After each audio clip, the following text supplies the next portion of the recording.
Good evening friends, flexi strong টক্সের এই এপিসোডে আপনাদের সকলকে স্বাগত। আশা করি আপনি নিজের এবং নিজের প্রিয়জনদের খেয়াল রাখছেন। আমি লোকেশ নাথানি, আপনাদের সবাইকে এই সন্ধ্যাবেলায় জয়েন করার জন্য ধন্যবাদ। আপনারা তো জানেনই, ফ্লেক্সি স্ট্রং টক্স শ্যাম স্টিলের অভিনব উদ্যোগ। আমাদের উদ্দেশ্য আপনার জীবন বেটার এবং হ্যাপিয়ার করা। আজ আপনারা এমন একজনকে মিট করবেন যিনি শুধু 7 দিন 24 ঘন্টা হাসি মুখেই থাকেন না, এটাও নিশ্চিত করেন যে ওর সঙ্গে দেখা হওয়া সমস্ত মানুষের মুখেই যেন হাসি ফুটে ওঠে। বন্ধুরা, আমার সাথে ওয়েলকাম করুন the young, charming and the great human being mister Deepak রামোলা।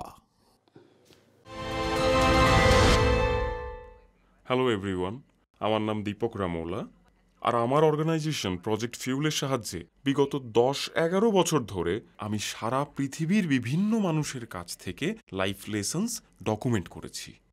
আর এই ডকুমেন্টেশনের মধ্যে দিয়ে, এই সংগ্রহের মাধ্যমে অনেক সময়েই এমন কিছু পার্সপেক্টিভ বা আইডিয়ার সন্ধান পেয়েছি যেগুলো আপনাকে শুধু সমৃদ্ধই করবে না, বরং মানুষের জীবনযাপন নিয়ে ভাবতে অভিভূত করবে।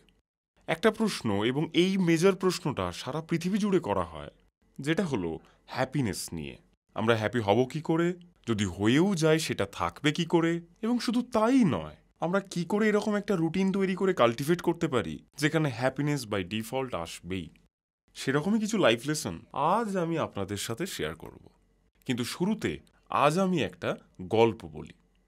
আমি জানি না আপনি এই গল্পটা শুনেছেন কি না, যেখানে এক রাজা নিজের জীবন নিয়ে অসুখী ছিলেন এবং সিদ্ধান্ত নেন যে নগর ঘুরে ঘুরে তিনি মানুষের সঙ্গে দেখা করবেন। তো রাজা রথে চেপে বাড়িতে বাড়িতে, পথে পথে, খেতে খামারে ঘুরতে লাগলেন।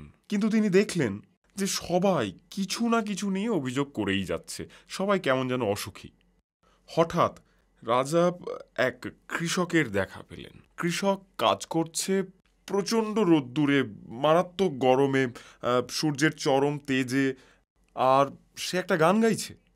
সেই কৃষক তার মাঠে চাষ করছে প্রচণ্ড রোদ্দুরে, সূর্যের চরম তেজে, আর সে আপন মনে গান গাইছে। কিন্তু রাজা বিশ্বাস করতে পারলেন না যে এই চরম অস্বস্তির মধ্যেও একটা মানুষ কি করে এতটা খুশি হয়। কিন্তু রাজা ফিরে এলেন তার প্রাসাদে। তার বিশ্বস্ত পণ্ডিত সভাসদদেরকে ডাকলেন আর বললেন, আমি এই এত বড় একটা সাম্রাজ্যের অধীশ্বর, অথচ আমি সুখী নই, কিন্তু ওই কৃষক সুখী কেন? তো সভাসদরা বললেন, মহারাজ, আপনাকে বলা হয়নি ওই কৃষক 99 ক্লাবের অংশ নয়। রাজা জিজ্ঞেস করলেন, 99 ক্লাবটা কি? ওরা বলল, আপনি চিন্তা করবেন না, আমরা ব্যাপারটা দেখে নিচ্ছি। সেই রাতে রাজার সভাসদরা 99টা সোনার মোহর ভর্তি একটা ব্যাগ ওই কৃষকের দরজায় রেখে এলো। পরের দিন সকালে সে যখন ওই ব্যাগ ভর্তি মোহর দেখল, সে সেটা বাড়িতে নিয়ে এলো এবং সে খুশি হয়ে গুনতে শুরু করলো। যখন সে গুনতে শুরু করলো, তখন দেখলো তার মধ্যে 99টা মোহর আছে। কিন্তু যে ওখানে ব্যাগটা রেখে গেছে, সে নিশ্চয়ই 100টা মোহরই রেখেছিল। তো তারপর সারাটা দিন, এমনকি তার পরের দিনও, সেই একটা মোহরের খোঁজ করতে লাগলো। নিশ্চয়ই ওটা বাড়ির আশেপাশে কোথাও পড়ে আছে। তারপর খুঁজে না পেয়ে সে ভাবল যে এবার ওকেই পরিশ্রম করতে হবে, যাতে এই বিজোড় সংখ্যা, অর্থাৎ এই 99টাকে সে জোড় সংখ্যা 100 করতে পারে।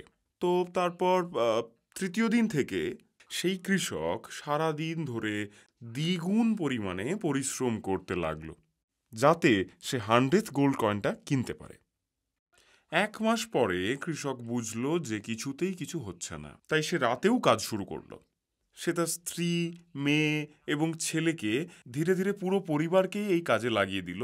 তার পরিবারের সবাই সারাক্ষণ ধরে, সারা দিন ধরে কাজ করতে লাগলো রোজগারের জন্য। কিন্তু এত কিছুর পরেও যখন সে কৃষক বুঝতে পারলো যে বছরের পর বছর ধরে হাজার চেষ্টা করলেও সে কোনোদিনও এত টাকা রোজগার করতে পারবে না যেটা দিয়ে সেই সোনার মোহরটা কেনা যায়, তখন সে বিরক্ত হতে লাগলো, আরও রেগে যেতে লাগলো, আরও ফ্রাস্ট্রেটেড হতে লাগলো। সে তার স্ত্রীর সাথে কথা কাটাকাটি শুরু করলো, ঝগড়া শুরু করলো। বাচ্চাদের সাথে খারাপ ব্যবহার শুরু করলো, এমনকি গায়ে হাতও তুলতে লাগলো। আর ওর স্বভাব একেবারেই বদলে যেতে শুরু করলো।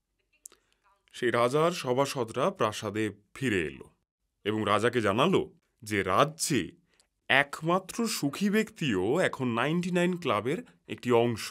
রাজা জিজ্ঞেস করলেন, এই 99 ক্লাবটা আসলে কি? তখন পণ্ডিত সভাসদরা বলল যে 99 ক্লাব বা দ্য ক্লাব অব দ্য 99 তৈরি হয় সেই সব মানুষদের নিয়ে যাদের জীবনে গ্রেটফুল থাকার জন্য 99টা ভালো জিনিস আছে, কিন্তু তারা সবসময়ই যেটা নেই তার পিছনেই ছুটতে থাকে এবং তারা তাদের এন্টায়ার স্পেস টাইম মাইন্ডসেট দিয়ে সেটাই খুঁজতে থাকে, অথচ বাকি 99টা জিনিস কখনোই অ্যাকনলেজ করেই না। এটা আমার খুব প্রিয় গল্প, কারণ এটা আমাকে ভাবায়। আপনিও কি এই 99 ক্লাবের মেম্বার হতে চান? আপনি কি অলরেডি এই ক্লাবে আছেন এবং এখান থেকে বেরিয়ে আপনার কাছে যা যা আছে সেগুলোকে অ্যাপ্রিসিয়েট করতে চান? সবই কিন্তু আপনার কাছে আছে। Happiness is an illusive state of mind. ওই যে কথায় বলে না, বড় বড় সাধু, বিখ্যাত ফিলোসফার কিংবা বেশিরভাগ বিজ্ঞানী যারা এটা নিয়ে রিসার্চ করছেন, তারা বলেন ভালো থাকার পেছনে বেশি ছুটলে সেটা ক্রমশ দূরে চলে যায়। এটা আসলে আহ, আমাদের রোজকার জীবনে কাল্টিভেট করতে হয়। প্রায় 40টা দেশ ঘুরে নানা ধরনের সুন্দর সুন্দর মানুষের সঙ্গে আলাপ হওয়ার সুবাদে আমি রিয়েলাইজ করেছি যে মানুষ খুব সহজ কিছু উপায়ে হ্যাপিনেসকে প্রিজার্ভ করে, কাল্টিভেট করে এবং বাঁচিয়ে রাখে। আর সেক্ষেত্রে এই টেকনিক, এই উপায়গুলো একেবারেই কঠিন নয়। প্রত্যেকের নিজস্ব সার্ভাইভাল মেকানিজম আর তাদের নিজস্ব সার্ভাইভাল টুল আছে, যেটা নিশ্চিত করে যে তারা অলমোস্ট হ্যাপি, মানে যতটা থাকা সম্ভব। তো ওয়েস্ট বেঙ্গলের কালিম্পংয়ে পড়তে গিয়ে আমি আমার জীবনের প্রথম লেসনটা শিখেছিলাম। আমার কেরিয়ারের একদম শুরুর দিকে একটা 14 বছরের বাচ্চা মেয়ে আমাকে শিখিয়েছিল। আর মেয়েটি বলেছিল যে দীপক, বেশিরভাগ মানুষ নিজের পরিচয় দেয় বিশদভাবে, মানে যখন কেউ জিজ্ঞাসা করে নিজের ব্যাপারে কিছু বলো, স্বাভাবিক অটোমেটেড রেসপন্স হলো যে আমার নাম দীপক রামোল্লা, আমি প্রজেক্ট ফিউলের ফাউন্ডার আর আর্টিস্টিক ডিরেক্টর। মানুষ নিজের টাইটেল বলে, তাদের জব পজিশনের কথাও বলে, আরও কিছু ডিগ্রির কথা বলে, ব্যাস, আর কিচ্ছু না। কিন্তু ওই মেয়েটা বলেছিল সমস্যাটা এখানেই, কারণ এটা থেকে শুধু জানা যায় যে আমি কি করি। যে ট্রিকটা সে বলেছিল সেটা হলো ভালোবেসে নিজের পরিচয় সবার সাথে শেয়ার করা। ভালোবেসে ইন্ট্রোডিউস করার মানে নিজের ব্যাপারে অন্যকে জানানোর প্রসেসটাকে এনজয় করা, শুধুমাত্র আমি কি করি সেটা বলা নয়। অনেক মানুষই যখন সুযোগ পান নিজের ব্যাপারে কাউকে কিছু জানানোর, তখন সিভি শুনিয়ে দেন।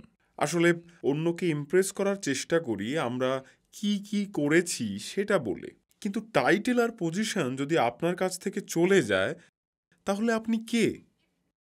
আর যদি এই গুচ্ছ গুচ্ছ সাফল্য, মেডেল, পুরস্কার, সার্টিফিকেট, প্রমোশন, ইনক্রিমেন্ট এর আয়ু মাত্র কয়েক বছর হয়, তাহলে কি আপনি সেই একই রকমের উচ্ছ্বাস আর জেনারোসিটি নিয়ে নিজেকে ইন্ট্রোডিউস করতে পারবেন? ইন্ট্রোডাকশন উইথ লাভ, এটা আমাদের সত্যিকারের আমিটাকে চেনায় আর আমাদের জীবন দর্শনকে পথ দেখায়। আর আপনি যদি কাউকে নিজের পরিচয় দেন ওইভাবে, মানে উইথ কম্প্যাশন, নিশ্চিতভাবে সেই মানুষটা আপনাকে মনে রাখবে। আর আমরা যদি প্রেজেন্ট করতে পারি আমাদের রিডার্স, আমাদের ভিউয়ার্স, আমাদের অডিয়েন্স, তা সে বাড়িতে হোক বা কাজের জায়গায় হোক বা বিশ্বের দরবারেই হোক, সেই শক্তি, সেই সেন্ট্রাল ফোর্স দিয়ে যা আমাদের চালনা করে, তাহলে আমরা অনেক বেশি সুখী হতে পারবো। কারণ তখন ব্যাপারটা শুধু আর টাইটেল থাকবে না, আমরা থাকবো ভেতর থেকে আর উৎস থেকে। আমরা যেটা, সেখান থেকে আমরা যেটা হতে চাই সেটা পর্যন্ত। আরেকটা লাইফ লেসন যেটা আমি পেয়েছিলাম সোফির কাছ থেকে, যার সাথে আমি ফ্রান্সে মিট করেছিলাম। আর সোফি আমাকে একবার বলেছিল, দীপক, জীবন আমাকে শিখিয়েছে সবার সাথে একটা সেন্স অফ হিউমার দিয়ে রিলেট করতে। ব্যাপারটা কীরকম আমি বুঝিয়ে দিচ্ছি। ও বলতে চেয়েছিল যে যখন আমরা কাউকে মিট করি, আমরা চোখে চোখ মেলাই না, সে অফিস হোক কিংবা সামাজিক অনুষ্ঠান হোক। সেন্স অফ হিউমার আমাদের সবচেয়ে বড় রক্ষা কবচ হতে পারে, কিন্তু যেটা হয় যে এরকম সিচুয়েশন তো লাইফে আসেই, যখন কেউ আমাদের ব্যাকগ্রাউন্ড নিয়ে খুব নিচু মানসিকতা পোষণ করে, আমাদেরকে ছোট করে, ওদের ধারণা আমাদের ধারণা মেলে না, তখন ক্ল্যাশ হয় ওদের ওদের জীবনযাপন, ওদের মতাদর্শের সাথে। আর এই সব ক্ষেত্রে অফেন্ডেড হওয়ার চেয়ে একটু হালকা মেজাজে সেটা কাটিয়ে দিলে জীবনে অনেক বেশি ভালো থাকা যায়, আপনি অনেক বেশি রিল্যাক্সড লাইফ কাটাতে পারবেন। এটা আমি প্রমিস করতে পারি। নিজেকে অ্যালাউ করা, এটা ভাবতে যে আমিও বেটার ফিল করতে পারি, আমিও ভালো কিছু ভাবতে পারি। পৃথিবীর এমন কোনো শক্তি নেই যে আমাকে ছোট করতে পারে এই মুহূর্তে, শুধুমাত্র এই কারণে যে তাদের চিন্তার সঙ্গে আমার চিন্তা মেলে না। এটা হলো সেকেন্ড লাইফ লেসন। সব কিছুই একটা সেন্স অফ হিউমার দিয়ে রিলেট করার চেষ্টা করুন। দ্য থার্ড লাইফ লেসন যেটা আমি শেয়ার করতে চাই, সেটা আমাকে একটা 8 বছরের বাচ্চা মেয়ে শিখিয়েছিল, যার নাম Stella love, from Pittsburgh, Pennsylvania, the United states of America. 8 বছরের স্টেলার লাইফ লেসন হলো প্রতিদিন হ্যাপি হয়ে ঘুম থেকে ওঠা। এবার এটা শুনে মনে হতে পারে ব্যাপারটা খুব সাধারণ, যেমন ধরো একটা বাচ্চা তার ফ্যান্টাসি সেন্ট্রিক ওরিয়েন্টেড অ্যাডভাইস দিচ্ছে।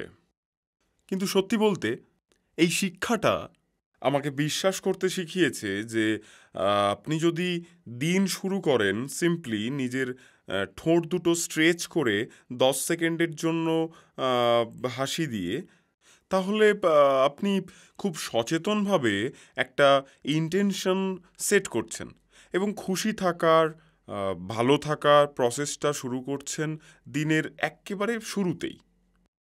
8 বছরের স্টেলা আমায় বলেছিল যে এটা ওকে কেউ করতে বলেনি, কিন্তু প্রতিদিন সকালে ঘুম থেকে উঠে এটা করতে করতে ও ধীরে ধীরে হ্যাপি ফিল করতে থাকে এবং পুরনো ভালো স্মৃতির কথা মনে করে ও খুশি হতে থাকে। তো তখন থেকেই আর কি এই প্রসেসটা শুরু হয়ে গিয়েছিল। 8 বছরের বাচ্চা মেয়ে স্টেলা যেটা নিজের জন্য ডিসকভার করেছিল, সেটাই সারা পৃথিবীর লিডিং সায়েন্টিস্টরা খুঁজে বের করে। স্মাইলিং রিসার্চ প্রমাণ করেছে এটা আমাদের মাথাটাকে বোঝায় যে কিছু একটা ভালো হচ্ছে, তাই অটোমেটিকলি এটা আমাদের আরও আরও হ্যাপি থটসকে ইন্টিগ্রেট করতে থাকে। সারা পৃথিবী জুড়ে আমার ক্লাসে আমি এই প্রশ্নটা সবাইকে জিজ্ঞেস করতে ভালোবাসি যে কারা জীবনে সুখী হতে চায়। আর অফকোর্স নিশ্চিতভাবেই আপনি যদি সৎ হন তাহলে আপনি হাত তুলবেন, সবাই হাত তোলে। আর তারপর আমি তাদের খুব সহজ একটা কাজ করতে বলি, রিকোয়েস্ট করি টানা 5 মিনিট ধরে হেসে যেতে, বাইরের কোনো রকম কোনো জোক বা কোনো হাসার কোনো রকম কোনো কারণ ছাড়াই। আর আপনি বিশ্বাস করবেন না, 15 থেকে 20 সেকেন্ডের মধ্যে মানুষের হাসির ভানটা আস্তে আস্তে কমতে থাকে আর তাদের চোয়ালে ব্যথা হতে থাকে। আর তারপর সেই প্রশ্নটা তো চলেই আসে, যদি কোনো কারণ ছাড়া 5 মিনিটও আপনি হাসতে না পারেন তাহলে 24/7 হাসবেন কি করে? কি করে হবে? আচ্ছা, এটা করার জন্য আপনাকে নিজের তরফ থেকে কি করতে হবে? আচ্ছা, আমার একমাত্র রিকোয়েস্ট হলো 5 সেকেন্ড বা 10 সেকেন্ড সকালবেলা স্মাইল করুন। হয়তো আপনার খুশি থাকার মাসলগুলো অ্যাক্টিভেট হয়ে আপনাকে আরও হ্যাপি করে দেবে। Happiness, as they say, is a choice you make or an obligation. এটা কিন্তু সোনা ভর্তি কলসি নয় যেটা আপনি জাস্ট এমনিই খুঁজে পাবেন। এটা একটা মাসল যেটা আপনি তৈরি করবেন নিজের সিদ্ধান্ত দিয়ে। আমি জীবনে প্রচুর আশাবাদী মানুষের দেখা পেয়েছি, কিন্তু যাকে সব থেকে বেশি মনে আছে সে হলো হাদি, একজন 27 বছর বয়সী, ধারালো শরীর, হাসি খুশি একজন মানুষ। আমি তখন ইউরোপে 90 দিনের ট্যুর করছি, সিরিয়ান রিফিউজিদের জীবন শিক্ষা নিয়ে কাজ করছি। আর হাদি আমাকে বলল যে ওর লাইফ লেসন হচ্ছে খুশি থাকা, যাই হয়ে যাক না কেন। এই কথাটা বলছে সেই সিরিয়ান রিফিউজি যাকে নিজের ঘর ছেড়ে, নিজের লোকজন ছেড়ে অন্য দেশে চলে যেতে হয়েছিল, নতুন করে শুরু করতে হয়েছিল সবকিছু। তো আমি ওকে জিজ্ঞেস করলাম, তুমি এটা শিখলে কি করে? হাদি বলল, সিরিয়া থেকে নৌকোয় চলে আসার আগে ও ইউটিউবে এরকম অনেক ভিডিও দেখেছিল আর যেখানে লোকজন জীবন বিপন্ন করে এই ভয়ঙ্কর জলপথ ধরে ট্রাভেল করছে। ও নিজেকে বলেছিল যাই হয়ে যাক না কেন ও এটা কখনোই করবে না, কখনোই না। ও কখনোই নিজের জীবন নিয়ে এতটা ঝুঁকি নেবে না যেখানে ওকে হয় ডুবে যেতে হবে নয়তো মরে যেতে হবে। কিন্তু যুদ্ধ যতই বাড়তে থাকে, ওর দিকে এগোতে থাকে, ওর কাছে আর কোনো উপায় ছিল না ওই জলপথ দিয়ে নিজেকে বের করে আনা ছাড়া। হাদি দেখলো যে ও একটা নৌকোয় বসে আছে আরও ৪৪ জন লোকের সাথে। সে বলল, তুমি বিশ্বাস করবে না, যেই নৌকোটা চলতে শুরু করলো সবাই গান গাইতে আরম্ভ করলো। সে বলল, আমি সেটা দেখে এত অভিভূত হয়ে গেলাম, কারণ মাঝ সমুদ্রে কোনো কিচ্ছু নেই, বোটের লোক ছাড়া কোথাও কোনো মানুষজন নেই। যেদিকেই চোখ যায় চারিদিকে শুধু জল আর জল আর মানুষের গান। আর ও বলল যে ওই মানুষগুলোই ওকে শিখিয়েছিল যে জীবন কঠিন হলে মুহূর্তকে ভালোবাসতে হয়। নিজেকে খুশি দেখতে ভালো লাগে না? কার না ভালো লাগে? আমাকে হাদি বলেছিল হ্যাপিনেস আমাদের ভালো কিছু করতে গাইড করে, হ্যাপিনেস আমাদের ভালোর দিকে গাইড করে। আর আমাদের সমস্ত স্ট্রাগল, সমস্ত পরিশ্রমের জন্য যতটা সময় হারিয়ে যায়, সেই সময়টা আসলেই আমাদেরকে সুখী দেখতে চায়, কারণ ওটা আমাদেরকে মনে করিয়ে দেয় আমরা কতটা অপরাধবোধ, কতটা বোঝা বয়ে একটুখানি সুখী হওয়া থেকে বঞ্চিত হয়ে থাকি। ভালো থাকার চিন্তায় বা আলোচনায় কয়েকটা জিনিস আমাকে পার্সোনালি হেল্প করেছে এবং আমি অনেক কিছু শিখেছি। তার মধ্যে একটা হচ্ছে, নিন্দুককে ডাকার আগে নিজের চিয়ার লিডারদের কল করুন। এটা হ্যাপিনেস রিস্টোর করার আর স্যানিটি মেনটেন করার অন্যতম শ্রেষ্ঠ উপায়। যখনই একটা নতুন আইডিয়া মাথায় আসবে বা কোনো ভালো খবর শেয়ার করার আছে, অনেকেই তাদেরকে সবার আগে ফোন করবে যারা বলবেই যে আইডিয়াটা ফেল করবে। হয়তো ফেল করবে কিন্তু পরে করবে। কিন্তু একটা নতুন জিনিস নিয়ে আপনি যখন উৎসাহিত, উত্তেজিত থাকবেন, তখন তাদেরকেই কল করুন যারা ডেভিলস অ্যাডভোকেট নয়, যারা আপনার এঞ্জেলস অ্যাডভোকেট, যারা এটা জানতে বেশি আগ্রহী হবে যে আপনি এই আইডিয়াটা পেলেন কি করে, এই আইডিয়াটা নিয়ে এবার আপনি কি করবেন। ফলে ভবিষ্যতে এক্সিকিউশনের সময় যদি আইডিয়াটা সফল নাও হয়, আপনি এটা ভেবে খুশি হবেন যে এটার পিছনে আপনি অন্তত কিছুটা এফোর্ট তো দিয়েছেন, কিছুটা উত্তেজনা অন্তত ছিল। আরেকটা শিক্ষা যেটা আমাকে ডেইলি বেসিসে গাইড করে, সেটা হচ্ছে না জানার জন্য নিজেকে ক্ষমা করে দেওয়া। পৃথিবীর সবচেয়ে ক্লান্তিকর কাজ হচ্ছে যখন আপনার কাছে কোনো উত্তর নেই, যখন আপনি কোনো ব্যাপারে ওয়েল ইনফর্মড নন এবং আপনাকে কনস্ট্যান্টলি প্রিটেন্ড করে যেতে হবে যে আপনি সেটা জানেন। এটা করলে লোকজন আপনাকে অ্যাভয়েড করার সঙ্গে সঙ্গে আপনার জ্ঞান অর্জনের এবিলিটিটাকেও সন্দেহের চোখে দেখবে। Knowledge is acquiring of information. বুদ্ধি হচ্ছে সেটাকে নিজের সুবিধার্থে কাজে লাগানো। তাই এরকম সিচুয়েশন যদি আসে যেখানে আপনি উত্তরটা জানেন না, যেখানে আপনার কাছে কোনো উত্তর নেই বা কোনো অপশনও নেই প্রশ্নটার ব্যাপারে, নিজের ভেতরটা দেখুন আর প্রশ্ন করুন যে সত্যিই কি আপনাকে কিছু বলতেই হবে, নাকি আমি শুধুমাত্র ভ্যালিডেশন পাওয়ার জন্যই বলতে চাই। আর এটা করলে আপনি নিজেকে আরও ভালোভাবে ইনফর্মড রাখতে পারবেন। যদি আপনি এটা নিজের কাছে স্বীকার করে নেন যে আপনার যথেষ্ট নলেজ নেই এবং সেই না জানার জন্য আপনি নিজেকে ক্ষমা করে দিয়ে আপনি উন্নতির, শেখার এবং জানতে চাওয়ার রাস্তা প্রশস্ত করবেন। একটা চাইনিজ প্রবাদ আছে যেটার অর্থ, যে প্রশ্ন করে সে 5 মিনিটের জন্য বোকা হয়, আর যে প্রশ্ন করে না সে সারা জীবনের জন্য বোকা হয়ে থেকে যায়। তাই স্বীকার করে প্রশ্ন করে নেওয়াটাই বেটার। এটা আমি আমার জীবনে অনেক ক্ষেত্রে বহুবার এক্সপিরিয়েন্স করেছি যে যখনই আমি নিজেকে না জানার জন্য ক্ষমা করে দিই, আমি প্রাণ ভরে নিঃশ্বাস নিতে পারি, আমি আরও কিউরিয়াস হয়ে যাই, আর যেটা জানি না সেটা লোকেদের থেকে জানতে পারি। লাস্টলি আপনাকে আমার অ্যাডভাইস বা সাজেশন হলো, সুখী হওয়া এবং সুখী থাকার জন্য নিজের জীবনের গল্পটাকে নিজের করে নিন। এই শিক্ষাটা আমি আমার সমস্ত এনার্জি দিয়ে বলি আর চিৎকার করে বলি। Owning your story. আপনি যা এবং যেখান থেকে এসেছেন সেটার জন্য আপনি গর্বিত। আপনার সাথে যা যা হয়েছে সেটাকে ছোট করা বা পরাস্ত করা নয়, সেটার শক্তি থেকেই হবে আপনার উত্থান। আপনি মধ্যবিত্ত পরিবার থেকে এসেছেন, নাকি কোনো বনেদি পরিবার, নাকি কোনো ট্রাইবাল কমিউনিটি, আপনার গায়ের রঙে বিশেষ কোনো ছাপ আছে কিনা, আপনি স্কুলে পড়তেন কিনা, আপনি এর পরের মিলটার টাকা দিতে পারবেন কিনা, নিজের গল্পটাকে ওন আপ করলে সেটা আপনাকে যে রক্ষা কবচ দেবে, কোনো বডিগার্ড তা পারবে না। তাই একটু ভাবুন তো, আপনার গল্পটা ঠিক কি, কিভাবে সেটাকে আপনি সবাইকে বলেন, আপনি কি সেটা নিয়ে সত্যিই গর্বিত?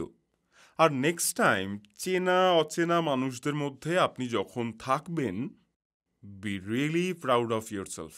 আপনি শ্বাস নিচ্ছেন মানে আপনি করে ফেলেছেন, তাহলেই আপনি সফল। প্রতিদিন কিছু না কিছু স্ট্রাগল, কিছু না কিছু যুদ্ধ থাকেই। আপনি যদি সেটা জানেন এবং পরের দিন সকালের সূর্যটা দেখেন, তার মানে হয় আপনি জিতে গেছেন, নয়তো গতকালের স্ট্রাগল থেকে বেরোনোর কোনো একটা উপায় আপনি পেয়ে গেছেন। এটা হয়তো শুনতে খুব সোজা, খুব কনভেনশনাল, একেবারে ডে টু ডে অ্যাডভাইস আপনার মনে হবে, কিন্তু এই টেকনিকগুলোই সারা পৃথিবী জুড়ে হাজার হাজার মানুষকে বাঁচতে শিখিয়েছে। আর বেশিরভাগ সময় খুব সাধারণ ছোট ছোট জিনিসই জীবনের মূল্য বাড়ায়, আনন্দে রাখে, আসলে ভালো রাখে। এছাড়া খুশি থাকার আলো দেখায়। Thank you for joining in, and I hope কোভিডের এই কঠিন সময়ে এই লেসনগুলো, এই গল্পগুলো আপনাকে একটুখানি স্বস্তি দেবে। Take care of yourself and stay safe. অনেক অনেক ধন্যবাদ Deepak. That was such a wonderful talk. আপনি নিজের কথা বললেন। আচ্ছা, আপনি নিজে কিভাবে প্রতিদিন এরকম একটা আনকনভেনশনাল প্রফেশনে বা আপনার এই জীবন শিক্ষা সংগ্রহ করার প্যাশনের কাজে মোটিভেটেড থাকেন? আনফর্চুনেটলি মানুষের লাইফ লেসন্স আপনি গুগল করে পাবেন না। আপনি ধনী বা ফেমাস হলে তবেই আপনাকে ইন্টারনেটে পাওয়া যাবে। আমি সেটাই চেঞ্জ করতে চেয়েছিলাম। আমি চেয়েছিলাম সাধারণ মানুষের গল্পগুলোও যেন ম্যাটার করে। তারা রোজকার জীবনে যা শিখছে সেটাও এই পৃথিবীর অন্যান্য মানুষদের কাজে লাগতে পারে। মিস্টার বিশাল খান্ডেলওয়াল একটা প্রশ্ন করেছেন। তিনি সবকিছু নিয়ে খুব কনসিয়াস থাকেন, সবসময় পেছনের সারিতে বসেন, কিছু জিজ্ঞেস করতে ভয় পান সব সময়। উনি সবসময় ভাবেন লোকে কি বলবে, তাই উনি জানতে চান এটা থেকে কি করে বেরোবেন, কিছুতেই বুঝতে পারছেন না। আমার মনে হয় ওনার এই ভাবনাটা ঠিক নয়। উনি তো আজ আমাদের একটা প্রশ্ন করলেনই। Yes, absolutely. প্রথমে বিশালবাবু, thank you for asking the question. আমার মনে হয় আপনি নিজের ভয়টাকে ওভারকাম করছেন। 2 নম্বর, লোকে কি বলবে, আপনার এই ভয়টাকে রিলিজ করতে হবে। আমি আপনাকে এই কথাটা বলতে চাই যে আমিও এই ভয়টা, মানে যাকে বলে এই ভয়ের মধ্যেই ছিলাম আর কি। কিন্তু আমি অনেক অনেক বছর পর রিয়েলাইজ করলাম যে লোকে অতটা পাত্তা দেয় না। লোকে কিছুক্ষণের জন্য এটা নিয়ে কথা বলবে, তারপর আবার নিজের জীবনে ব্যস্ত হয়ে পড়বে। আমরা যারা এটা শুনি, আমরা লোকেদের ওই এক মুহূর্তের কথাটাকে 1 ঘন্টা, 1 দিন, 1 সপ্তাহ, 1 মাস, একটা গোটা জীবন দিয়ে দিই, এইটা ভেবে যে ও এই কথাটা কেন বলল। So I try to play fair. যদি কেউ আমার সম্পর্কে খারাপ কিছু বলে আমাকে আর কি, সেটা বলতে 5 মিনিট, আমার খারাপ লাগাটাও তাহলে মাত্র 5 মিনিটের জন্যই থাকবে। আমি 5 মিনিটের জন্য ওভারথিংক করব, তারপর আমি আর 1টা মিনিটও দেবো না, কারণ তাহলে সে জিতে যাবে। কিন্তু আমি জিততে চাই নিজের জন্য। এই জন্য আমি আমি মিথ্যে বলবো না, আমি ওভারথিংক করি, আমারও খারাপ লাগে, আমিও ডিসঅ্যাপয়েন্টেড হই, কিন্তু আমি একটা ব্যালেন্স করার চেষ্টা করি যে সময়টা লোকটা আমার ব্যাপারে খারাপ বললো সেটা নিয়ে। আর এটাই এটা এটা একটা সমাধান করে। আর দ্বিতীয় প্রশ্নের জন্য যেটা বলবো, ব্যাকবেঞ্চার হওয়াটা কোনো প্রবলেমের নয়, প্রশ্ন না করাটাও সমস্যা নয়। এটা এভাবে দেখুন যে আপনার যা যা নলেজ আছে, যা যা অনুভূতি আছে, সেগুলো যদি আপনি শেয়ার না করেন, তো অটোমেটিক্যালি আপনি সেলফিশ হয়ে যাচ্ছেন। কারণ আপনার কাছ থেকেও কেউ শিখতে পারে, আপনার কথা কাউকে একটু হাসাতে পারে, আপনার কথাও কেউ বুঝতে পারে। তাই নিজের এক্সপিরিয়েন্স শেয়ার না করে নিজেকে হোল্ড করে রাখলে আমাদের কাইন্ডনেস কোয়েশ্চেনটা ক্রমশ কমে যেতে থাকে। পরের প্রশ্ন করেছেন প্রবাবলি মিস্টার অভিজিৎ। হয়তো উনি জানতেন যে আপনি হ্যাপিনেস ইন্ডেক্স নিয়ে কথা বলবেন, তাই ওনার প্রশ্ন হচ্ছে, হ্যাপিনেস ইন্ডেক্সের কথা বললে ফিনল্যান্ড, হল্যান্ড, অস্ট্রিয়ার মতো দেশে এই ইন্ডেক্স খুব হাই, বোধহয় একদম ওপরের দিকে। আমাদের দেশ স্পিরিচুয়াল গুরুদের দেশ, তবু আমরা হ্যাপিনেস ইন্ডেক্সের এত নিচে কেন? Is that the way to measure also? এটা খুব ইন্টারেস্টিং একটা প্রশ্ন, Abhijit. Thank you for asking that. দেখুন, পৃথিবী জুড়ে নানা ধরনের স্পিরিচুয়াল চিন্তা নিয়ে অনেক মানুষ বাস করেন। গ্রিক এবং রোমান কালচারে ওদের দর্শন তৈরি হয় যুক্তির ভিত্তিতে। ওরা জিজ্ঞাসা করতে থাকে কেন আপনি ফিল করছেন, কি ফিল করছেন, কিভাবে ফিল করছেন। অ্যারিস্টটল, সক্রেটিস, সবাই, মার্কাস অ্যারেলিয়াস, সমস্ত দার্শনিকদের চিন্তা এবং স্পিরিচুয়ালিটি তৈরি হয়েছে তাদের লজিক্যাল থিঙ্কিং এর উপর ভিত্তি করে। এবার যদি চীনের কথা বলি, পৃথিবীর এই প্রান্তে, সেখানে স্পিরিচুয়ালিটির ভিত্তি হচ্ছে দ্য কোয়েশ্চেন অফ ইং অ্যান্ড ইয়াং, ভালো এবং খারাপ, এটাই ওদের বিশ্বাস। মানে যদি ভালো শক্তি থাকে তাহলে খারাপ শক্তিও আছে, আলো থাকলে অন্ধকারও থাকবে। শুধুমাত্র ইন্ডিয়ান স্পিরিচুয়ালিটির ক্ষেত্রেই আমরা নিজেকে জানার ওপর গুরুত্ব দিই। আপনি আমিটাকে বুঝলে, আপনার নিজের ইউনিভার্সটাকে বুঝলে, আপনার পাশে বসার মানুষটার ইউনিভার্সটাকেও আপনি বুঝতে পারবেন। এবং পৃথিবীর সমস্ত মানুষের ইউনিভার্স, মানে সমস্ত মানুষকে আপনি বুঝতে পারবেন। ইন্ডিয়ান স্পিরিচুয়ালিটি এই আমিটার ওপরে ফোকাস করে। এবার এর ফলে দুটো জিনিস হয়। স্পিরিচুয়াল কনসেপ্টে আমরা আমির কথা বলি, কিন্তু বাস্তবে বেঁচে থাকার জন্য আমরা সবসময় আমাদের কথা বলি। আপনি একটা পরিবারের মধ্যে থাকেন, একে অপরের কথা ভাবেন, অন্যকে ভালো রাখার কথা ভাবেন। ফলে প্রথম দ্বন্দ্বটা সেখানেই হয়, যখন আমরা জানি যে নিজেদের খেয়ালটা রাখতে হবে, কিন্তু সেটা করতে গিয়ে আমরা অপরাধবোধে ভুগতে থাকি। আমরা ভাবি যে বাকিরা যদি ভালো থাকে তাহলে সেটাতে আমরাও ভালো থাকবো। প্রথম সমস্যা ওখানেই। ২ নম্বর হচ্ছে, আপনি হল্যান্ড আর ফিনল্যান্ডের মতো দেশের কথা বললেন। আমি ওখানকার মানুষের সঙ্গে কথা বলেছি। ওদের চ্যালেঞ্জগুলো আমাদের চ্যালেঞ্জের থেকে কিন্তু আলাদা। আমাদের আর্থিক সমস্যা, ফাইন্যান্সিয়াল ইনসিকিউরিটি, আমাদের পরিবারতন্ত্র আর আমাদের বেসিক অন্ন, বস্ত্র, বাসস্থানের চাহিদা এত বেশি, এতটাই বেশি যে আমরা তার বাইরে গিয়ে নিজের খেয়াল রাখা, সেলফ লাভ, সেলফ গ্রোথ, এগুলোর দিকে আমরা নজর দিতেই পারি না। আপনার সব চিন্তা তো এটাই যে বাড়ির জন্য খাবার, বাড়ির জন্য রোজগার, পরের মাসের বিল কি করে মেটাবেন। তাই এই সব দেশের জন্য হ্যাপিনেস ইন্ডেক্সে ভালো স্কোর করাটা সোজা, কারণ রোজকার জীবনে এদের বেসিক রিকোয়ারমেন্টগুলো মেটাতে অতটা কষ্ট করতে হয় না রোজ। আমাদের চ্যালেঞ্জগুলো এতটাই কঠিন আর সেগুলো নিয়ে আমরা এতটা লড়াই করি যে আমরা নিজেদের জন্য পর্যন্ত আলাদা করে সময় আমরা বের করতে পারি না। তাই আমার মনে হয় ইট ইজ ওকে। আমি একবার একটা সিনেমা দেখেছিলাম, যেখানে একটা ডায়ালগ শুনেছিলাম, স্যার জাভেদ আখতার লিখেছিলেন যে প্রত্যেকটা মানুষ নিজের সাফল্য এবং অসফলতা নিজেই ঠিক করে, সেভাবেই মানুষ ভালো থাকা বা ভালো না থাকাটাও নিজেই ডিসাইড করে। পরের প্রশ্ন করেছেন দেবরাজ, যখন কোনো ভালো কাজ হয় আর রেকগনাইজ হয় না, সেটা কিভাবে ডিল করব? আপনি যদি ভালো কাজ শুধু রেকগনিশনের জন্য করে থাকেন, তাহলে আমার মনে হয় সমস্যাটা সেখানেই। কেন আমি বলছি, আচ্ছা বলুন তো, মহাভারত কে লিখেছিলেন? আমরা জানি যে গণেশ রিসাইট করেছিলেন আর বেদব্যাস লিখেছিলেন, তাই তো? আমরা জানি যে বেদব্যাস মহাভারত লিখেছিলেন, কিন্তু আপনি কি জানেন আসলে বেদব্যাস কোনো ব্যক্তি নন, এটা একটা পজিশন।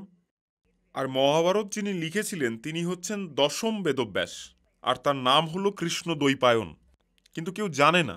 তো আমি তাই বলবো যে create your own levels of recognition. কোনো কাজ শুরু করার প্রক্রিয়াটাকে ধরে রাখুন, তাহলে অন্য কেউ দাঁড়িয়ে আপনার জন্য হাততালি না দিলেও আপনার কিচ্ছু যায় আসবে না। আর যিনি এই প্রশ্নটা জিজ্ঞেস করেছেন তাকে বলি, আমি বিগত 12 বছর ধরেই প্রজেক্ট ফিউল নিয়ে কাজ করছি। আমার প্রথম অ্যাওয়ার্ড আমি পেয়েছিলাম 4 বছর আগে। তাহলে বুঝতেই পারছেন, প্রায় 8 বছর ধরে কোথাও কেউ, কোনো লোকই আমার কাজের প্রতি কোনো অ্যাটেনশন দেয়নি, কোনো সার্টিফিকেট, অ্যাওয়ার্ড বা রেকগনিশন দেয়নি। আমি কিন্তু নিজেকে মোটিভেট করতাম, কারণ আমি জানতাম আমি যেটা করছি সেটা একটা হাততালি বা একটা প্রশংসার চেয়ে অনেক বেশি, এবং আমার কোনো অডিয়েন্স না থাকলেও আমি এটা করেই যাব। পরের প্রশ্ন, প্রোক্রাস্টিনেশন কিভাবে ওভারকাম করব? আমি কাজ পোস্টপোন করতে থাকি, আমি কাজ কিছুতেই শেষ করি না। এটা কিভাবে কাটাবো? এটা থেকে কিভাবে বেরোবো? আপনি একজন প্রোক্রাস্টিনেটরকে জিজ্ঞেস করছেন কিভাবে প্রোক্রাস্টিনেশন ওভারকাম করা যায়, তাই উত্তরটা একটু অদ্ভুত লাগতে পারে, কিন্তু আমি প্রোক্রাস্টিনেশনে গোল্ড মেডেল পেতে পারি। আমি জিনিসপত্র ডিলে করতে থাকি একেবারে শেষ মুহূর্ত পর্যন্ত। তবে কিছু ক্ষেত্রে আমি একেবারেই প্রোক্রাস্টিনেটর নই, সেই এক্সপিরিয়েন্স থেকে আমি আপনাকে কিছু জিনিস বলতে পারি। যখন আমি বই লিখি, আমি কিন্তু প্রোক্রাস্টিনেট করি না, কিন্তু আমি একটা রুটিন বানাই। প্রত্যেক দিন সকালে উঠব, আর যাই হয়ে যাক না কেন, সূর্য উঠুক বা বৃষ্টি নামুক, ঝড়ঝঞ্ঝা যাই হোক না কেন, আমি একটা পাতা লিখবই। এটা আমি অ্যাটলিস্ট ৬-৭ মাস করবই, যতক্ষণ না আমার বইয়ের ফার্স্ট ড্রাফট রেডি হয়ে যাচ্ছে। আর এই ডিসিপ্লিনটা ফলো করতে করতে আমি রিয়েলাইজ করেছি, লোকেশ, জীবনের অনেক ক্ষেত্রে একটা রুটিন থাকলে, একটা টু ডু লিস্ট থাকলে প্রোক্রাস্টিনেশন ওভারকাম করা যায়। অ্যাকচুয়ালি আপনাকে একটা দারুণ জিনিস বলি, দিনের একদম শুরুতে টু ডু লিস্ট বানাবেন না, দিনের শেষে গোটা সপ্তাহের জন্য বানান এবং দেখুন যে আপনি এই কাজগুলো টু ডু লিস্ট ছাড়া করতে পারলেন কিনা। আর এটা করতে শুরু করলে একটা প্যাটার্ন দেখতে পাবেন। অন অ্যান অ্যাভারেজ বেসিস আপনি কি ৬-৭টা কাজই করতে পারছেন, নাকি ৭-৮টা পারছেন? সেই কাজগুলো কি খুব বড় কাজ, পরিশ্রম সাপেক্ষ, নাকি ছোট কাজ? আর এই প্যাটার্নটা স্টাডি করলে আপনি অনেকটা রিল্যাক্সড হবেন। আর দ্বিতীয়ত, কাজ শেষ করতে পেরেছেন বলে আপনার নিজেরই খুব ভালো লাগবে। তাই দিনের শেষে টু ডু লিস্ট বানান, দিনের শুরুতে নয়। Thank you so much Deepak, এত সুন্দর লাইফ লেসন দেওয়ার জন্য। আমি জানি আমাদের দর্শকরা ভীষণ উপকৃত হবেন আপনার এই লেসন থেকে। আমি শ্যাম স্টিলকে ধন্যবাদ জানাই এই অভিনব প্রয়াসের জন্য, আর অবশ্যই সবাইকে অসংখ্য ধন্যবাদ জয়েন করার জন্য। ফ্লেক্সি স্ট্রং টক্সের তরফ থেকে আপনাদের কাছে বিনীত অনুরোধ, প্লিজ সাবধানে থাকুন, বাড়িতে থাকুন, ডাবল মাস্ক ইউজ করুন, আর প্রয়োজন হলে তবেই বাড়ির বাইরে যান। বন্ধুরা, আবার নেক্সট এপিসোডে দেখা হবে। আমি লোকেশ নাথানি এখন বিদায় নিচ্ছি। আর প্লিজ প্লিজ প্লিজ সুস্থ থাকুন, আনন্দে থাকুন, আর সবসময় হাসতে থাকুন। নমস্কার।